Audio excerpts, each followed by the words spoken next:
Au siècle des Lumières, la comédie devient un genre primé, celui qui allait dominer le théâtre durant le XVIIIe. Il délaisse la tragédie, genre très en vogue au siècle précédent. Les thèmes abordés sont nouveaux et le genre s'oriente vers la critique de la société, tout en aspirant à faire rire. Mais la comédie ne se réduit pas à un genre où domine une activité particulière, elle devient la scène où s'expriment les idées contestataires des Lumières. Ces intentions contribuent notamment à la naissance de la Révolution. La comédie s'inspire désormais du théâtre à l'italienne, la commedia dell'arte. Il s'agit d'un genre mêlant comique de gestes et improvisation. Les acteurs sont masqués et incarnent des personnages récurrents, comme Harlequin. Beaumarchais renouvellera justement le genre à la fin du siècle.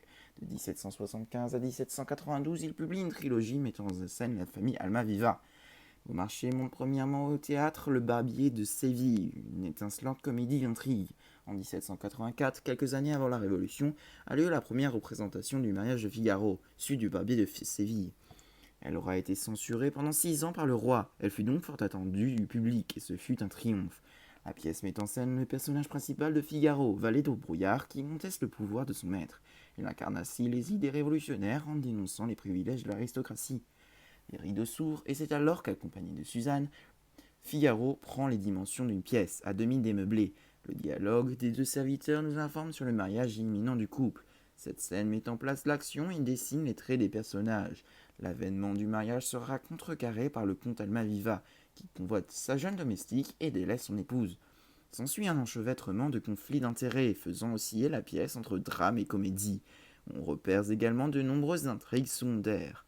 Projet de mariage, reconnaissance de liens familiaux, alliances et dissimulation constituent un scénario rempli de rebondissements. J'ai particulièrement apprécié cette œuvre parmi toutes les autres étudiées dans l'année. Beaumarchais porte une importance capitale à la mise en scène et la véracité de la pièce.